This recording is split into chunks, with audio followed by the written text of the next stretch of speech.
Buen día a todas las personas que nos ven y nos acompañan en YouTube por el canal del Colegio de Bioética y Terapia de Jalisco AC y por las televisoras que nos transmiten. Mi nombre es Omar Becerra y estaré en este espacio compartiendo con ustedes información relevante, oportuna y veraz con un enfoque bioético para que desde la comodidad de donde se encuentre usted podamos conversar sobre estos temas que son de interés para la sociedad. Saludo a mis compañeras Mari y Gloria, ¿cómo están? Hola Omar, hola Gloria. Agradecemos también a nuestro público que nos ve, agradecemos este espacio.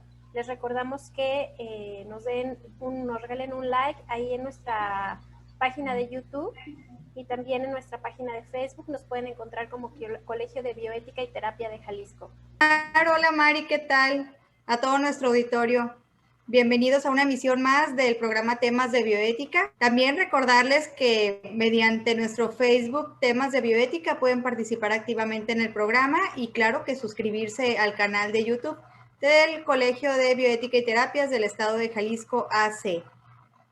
Así es, bueno, el día de hoy trataremos sobre un documento muy sonado en el mundo de la bioética, que además es muy importante porque en él se expresan varios de los principios bioéticos para la realización de tratamientos, terapias y procedimientos médicos. Así es, María. Algunos de los procedimientos médicos que pueden requerir el consentimiento informado por escrito, en algunos ejemplos serían la mayoría de las cirugías, incluso cuando no se realizan dentro de un hospital, algunos otros procedimientos y exámenes médicos avanzados o complejos, como una biopsia, una radiación, una quimioterapia para tratar el cáncer, algunos exámenes de sangre, como las pruebas de VIH. La mayoría de los estados han eliminado este requisito para mejorar sus tarifas de las pruebas de VIH, pero aún así se sigue requiriendo. Para hablar de este tema tenemos a la doctora Carla Denise Eulogio Reyes. Ella es médico especialista en otorrinolaringología y cirugía de cabeza y cuello por la Unison, egresada de la carrera de médico de cirujano por parte de la Universidad Autónoma de Guadalajara.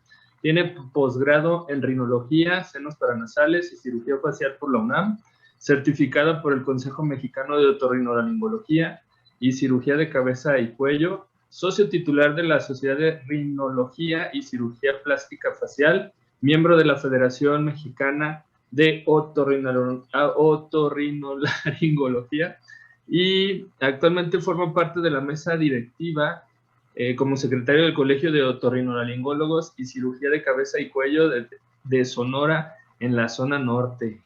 ¿Cómo ves, Gloria? Bienvenida a este su programa Temas de Bioética, doctora Denise Eulogio. Gracias por aceptar nuestra invitación. Es un honor contar con su presencia en esta emisión. Platíquenos, doctora, ¿de qué se trata ese documento llamado consentimiento informado? Adelante. Hola, Gloria. Muchas gracias por la invitación. Aquí feliz de contarles un poquito sobre algo que hacemos todos los días los médicos, ¿no? Vamos a empezar con un poquito de qué es el consentimiento informado, ¿no? Lo describimos como la expresión tangible del respeto a la autonomía de las personas en el ámbito de la atención médica y de la investigación en salud, no únicamente en la parte de los procedimientos, ¿no? Hay que tener bien en cuenta que no es solo un documento, es un proceso continuo y gradual que se da entre el personal de salud y el paciente, el cual finalmente es consolidado en un documento escrito, ¿no? Que ya pues, es como tal el consentimiento informado. Les voy a contar un poquito sobre los aspectos históricos importantes que precedieron a todo este consentimiento informado. Entre ellos, el primero fue la Declaración Universal de los Derechos Humanos en el 48, donde sabemos que en aquellos tiempos, a raíz de muchas atrocidades cometidas, en este mismo tiempo proclamaron los derechos humanos diferentes pueblos, que se les reconoce a todas las personas de todos los pueblos que habitan la tierra, y se funda en los valores de dignidad y libertad, en igualdad. Por lo tanto, sabemos que existe una fuerte unión entre lo que es ahora la bioética y los derechos humanos, lo que formula entonces una moral universal, ¿no?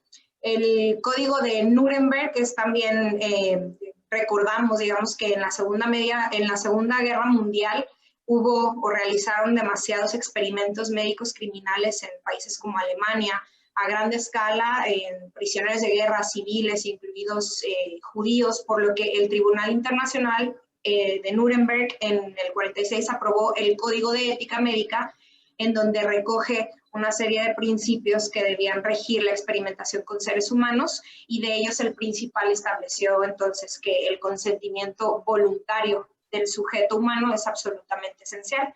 Fue, digamos, ahora sí como que el primer paso ya más consolidado hacia el consentimiento informado, ¿no? Otro muy importante es la Declaración de Helsinki, que se hizo en el 64, promulgado por la Asociación Médica Mundial, en donde se ha sometido a varias revisiones, la última en el 2013, lo que nos lleva ya a una gran actualidad, en donde establece principios básicos de la atención médica y principios aplicables cuando la investigación médica se combina con la atención médica. Entre estos principios establece uno muy importante, en donde dice que la investigación médica es deber del médico proteger la vida, la salud, la intimidad y la dignidad del ser humano, que determina entonces que para tomar parte en un proyecto de investigación, los individuos deben ser participantes voluntarios e informados. Entonces, esta declaración de Helsinki es reconocida en este momento como el antecedente inmediato de la bioética, no es como la que precedió todo esto ya como tal bioética. Y bueno, podemos seguir hablando sobre otro tanto de declaraciones de derechos del paciente, pero si acaso hablamos de uno más, sería la Declaración de Lisboa, en donde da el derecho a la autodeterminación, en donde el paciente tiene derecho a tomar decisiones libremente en relación a su persona. El médico se va a encargar de informar siempre al paciente las consecuencias de su decisión, pero en el paciente adulto competente siempre tendrá el derecho a dar o a negar su consentimiento para cualquier tipo de examen, diagnóstico o terapia, ¿no? Aquí, pues, el paciente puede tomar su decisión y debe entender claramente cuál es el propósito de todo examen o tratamiento y cuáles son las consecuencias, inclusive, de no dar su consentimiento, ¿no? Pero, pues, todo esto ahora sí que es el precedente al consentimiento informado actual. Por lo tanto, mediante este consentimiento informado, el personal de salud pone al tanto al paciente competente en calidad y en cantidad suficientes sobre la naturaleza de la enfermedad y del procedimiento diagnóstico o terapéutico que se podrá o se propone utilizar en el paciente, tanto los riesgos que conllevan y los beneficios que éste va a tener en el paciente y las posibles alternativas si existen, ¿no? Hablando un poquito más sobre el paciente competente, ¿no? que mencioné esa palabra, se refiere al paciente que debe darse la información, tiene que tener en términos legales competencia, tanto en edad y en capacidad mental. En el caso de personas incompetentes por limitaciones en la conciencia, raciocinio e inteligencia, es necesario conseguir la autorización de un representante legal o tutor, ¿no? Hay que tener siempre eso en cuenta. Como le mencioné, este documento entonces es solo el asentamiento escrito, ¿no? de toda esta información que ya se llevó junto con el paciente y sobre tanto el diagnóstico, tratamiento y manifiesta entonces la actitud responsable y bioética del personal médico de investigación en salud. De esta manera, pues respetamos la dignidad y la autonomía de las personas. El consentimiento informado tiene dos partes principales, el derecho a la información al paciente y la libertad de elección. Ya hablamos un poquito con todo esto de la proclamación de los derechos. El derecho informado pues se refiere a toda la información que le vamos a brindar al paciente, está clara, debe ser veraz, suficiente, oportuna y objetiva sobre todo lo relativo al procedimiento, ¿no? Tanto diagnósticos, tratamiento, pronóstico del padecimiento y de la misma manera todos sus riesgos, beneficios emocionales, físicos, la duración, las alternativas y la seguridad. La libertad de elección es lo que ya comentábamos, puede tanto decir que sí o decir que no, sin que esto afecte, digamos, en la decisión como tal al final del paciente. Y debe entonces, pues, tiene el derecho a decir en qué caso nos marca la norma oficial mexicana del expediente clínico tener un consentimiento informado. Se le llama cuando un procedimiento es de riesgo mayor al mínimo. Ya Gloria nos dijo un poquito de ejemplos sobre en qué procedimientos necesitamos esta firma. Les digo otros tantos, intervenciones quirúrgicas, hospitalizaciones en general, participación en protocolos de investigación, procedimientos diagnósticos o terapéuticos que impliquen cualquier tipo de riesgo, tanto físicos, emocionales o morales, procedimientos invasivos, aun cuando no son quirúrgicos, inclusive procedimientos en consultorio, como mencionaba Gloria, no tienen que ser en un hospital, para necesitar de un consentimiento informado. Hay una amplia gama de procedimientos que hacemos en consultorio que necesitan de un consentimiento informado. Y pues entre estos son procedimientos que produzcan dolor físico o emocional. Entonces, ahora sí, vamos a hablar de cuando el paciente está solo y tampoco es posible obtener la autorización del paciente como en una situación urgente, de urgencia médica. El médico puede actuar por medio del privilegio terapéutico hasta estabilizarlo y después poder informar al paciente o a sus familiares sobre el procedimiento. Esto debe quedar bien fundamentado en el expediente clínico y nunca debe llevarse a cabo ningún procedimiento en contra de la voluntad del paciente competente, aun cuando el familiar lo autorice, ¿no? Siempre hay que tener en cuenta que el principal en el consentimiento es el paciente cuando está en competencia de edad, legal, etc. Realmente eso es, en resumidas cuentas, lo que es el consentimiento informado. Doctora Carla, ¿cuál sería para usted el aspecto más importante que debe comentársele a un paciente previo a una cirugía? Bueno, ahora sí que pienso que todos los puntos del consentimiento médico son de suma importancia, ¿no? Pero en lo personal, un punto muy importante son los resultados que debe esperar el paciente en cada tratamiento, procedimiento o evento quirúrgico, ¿no? Los efectos secundarios que puede esperar o que puede tener junto con sus efectos inmediatos del procedimiento, ¿no? Porque sabemos que con especial atención en la parte o en la rama quirúrgica, los resultados finales de casi todos los procedimientos quirúrgicos no son inmediatos. Surgen a raíz de semanas, inclusive meses, y es para mí de suma importancia que el paciente sepa cuál va a ser todo ese proceso para que en el post-quirúrgico no piense y no se vaya a confundir con este tema de mala praxis, de que esto es porque lo hicieron mal, y lo vemos muchísimo, ¿no? Y realmente son efectos totalmente esperados de una cirugía en el lapso inmediato, ¿no? Entonces siento que esta parte tiene que estar muy bien supervisada en los consentimientos de cada uno y bien personalizada, ¿no? Y que el paciente esté bien al tanto de todo esto y firme sin tener ningún tipo de duda. Doctora, ¿cuál es la reacción más común de los pacientes después de explicarles sobre este documento?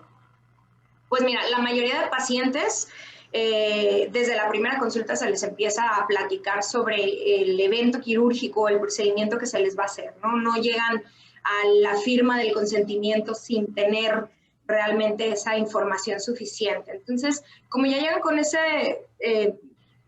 amplia información respecto a todo lo que se le va a hacer, al momento de extenderles el documento, realmente creo que es solo un complemento informativo y hace que la mayoría de pacientes tomen esto como solamente una parte más de la consulta y lo toman de excelente manera. Creo que todo tiene que ver, como decía, ¿no? Desde el inicio es un paso, es un proceso informativo que culmina con la lectura y la firma de este documento, pero ya se consolidó, es una gran explicación y realmente es muy raro que un paciente lo tome a mal.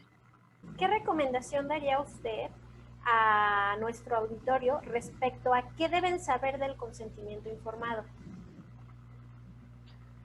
Bueno, por el lado de mis colegas médicos, bueno, hay que recordar que debe ser un documento muy completo y, como decía ya, ¿no? Personalizado. Esto personalizado tanto en el paciente como en uno como especialista o el que va a hacer el procedimiento, en donde, pues, sigue siendo una obligación ética y legal, ¿no? Por lo tanto, priorizar, digamos, este documento y nunca tomarlo a la ligera.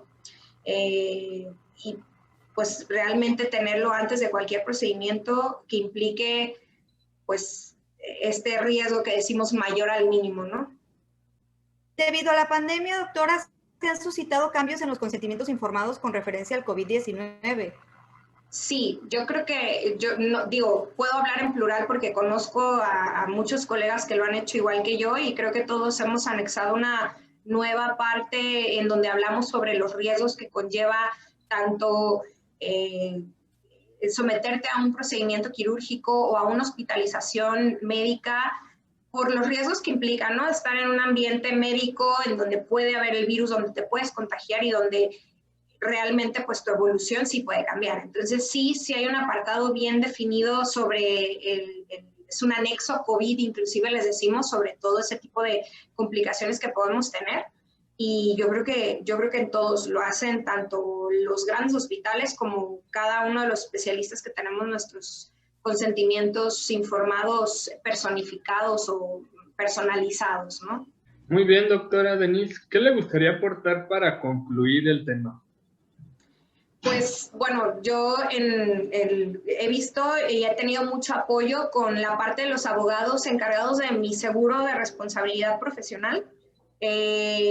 Yo me pongo en contacto con ellos y si necesito un tipo de consentimiento informado para algún procedimiento especial que no lo tenga realmente específico, me ayudan a formarlo y a que sea un documento bien estructurado, ¿no? En la parte legal, que sea completo y que realmente digo, muchas veces nosotros como médicos pues no estamos en esa parte legal tan instruidos, entonces creo que eso es un muy buen punto. No sé si toda la gente sepa que podemos hacer uso de esta parte de los abogados, digo, por no decir todos, pero yo creo que casi todos tenemos un seguro de responsabilidad profesional y nos pueden ayudar. Todos mis consentimientos informados son personalizados dependiendo de la cirugía y todos me he apoyado con ellos, ¿no? Me ayudan a que sea realmente un consentimiento completo, que sea legal, o sea, que no nada más sea una descripción a como yo la piense. Y pues me siento muy segura, digo, tengo muy buena comunicación con mis pacientes, pero creo que es bueno saber que podemos hacer uso de otros profesionales que están dedicados a ello como ustedes, ¿no? Muy bien, le agradecemos, doctora Denise, la oportunidad de acompañarnos y compartir todos sus conocimientos con nuestra audiencia. Pues muchas gracias por el tema, está muy interesante. Sí, es todo un tema lleno de cosas. Muchísimas gracias por la invitación, por la oportunidad. Pues platicando que la calidad que se ha logrado en la atención médica y el desarrollo científico se refleja en nuestros indicadores de salud, lo cual se manifiesta en el respeto a quien recibe los servicios y a quienes lo ofertan. Por lo que el cuidado de la dignidad humana, representada ampliamente en el consentimiento informado, debe ser una premisa para ofrecer los servicios de salud con calidad según los principios de la bioética, lo cual constituye un reto ético de primer orden para los profesionales del sector salud. Sí es, Gloria, pues debemos recordar que la bioética precisamente nace de la preocupación del hombre por todos los avances tecnológicos y sus efectos sobre la vida humana. Después, bueno, se amplió al ámbito de la praxis médica y a los dilemas surgidos de la relación médico-paciente, terapéutica, en busca de la mejor solución posible a determinadas situaciones, como la aceptación o el rechazo de tratamientos o la aplicación o no de prácticas que conllevan algún tipo de riesgo para el paciente.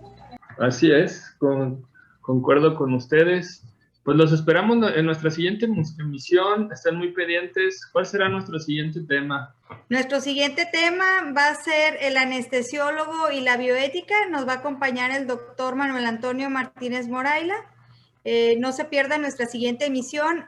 Doctora Carla Denise Eulogio Reyes, de nuevo muchas gracias por acompañarnos durante esta emisión muy interesante.